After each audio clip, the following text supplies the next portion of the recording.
পশ্চিমবঙ্গ জুড়ে রান্নার গ্যাসের সংকট। নদিয়াতে বিভিন্ন রুটের অটো বন্ধ হয়ে যাওয়ার উপক্রম এবং রান্নাঘরেও জ্বালানি নিয়ে সংকটে সাধারণ মানুষ। এবার বাড়ল অটোয় ব্যবহৃত এলপিজির দাম।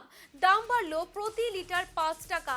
আগে প্রতি লিটার দাম ছিল 57 টাকা 68 পয়সা। নতুন করে 5 টাকা মূল্য বৃদ্ধিতে সমস্যায় অটো চালকরা। কি করবেন বুঝে উঠতে পারছেন না প্রত্যেকটি অটো চালক।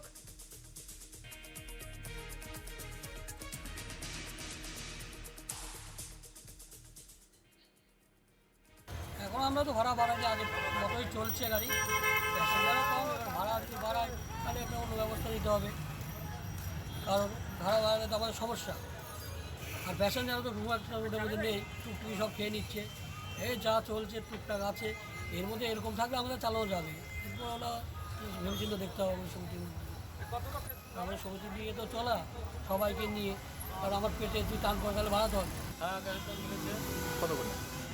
লিটারে 5 টাকা করে পেয়েছি। তাতে এখনো কি আপনারা ভাড়া বাড়িয়েছেন? না, এখনো ভাড়া বাড়েনি। কি ভাবছেন? এই তো এই দেখছেন গাড়ির কোনো প্যাসেঞ্জারই নেই। এইবার নিরুপায়ে আমাদের বাড়াতে হবে, তখন আর উপায় কী? তখন তো আমাদের কিছু আর করার নেই। আর এই বয়সে অন্য কোনো কাজ আমি আর করতেও পারবো না।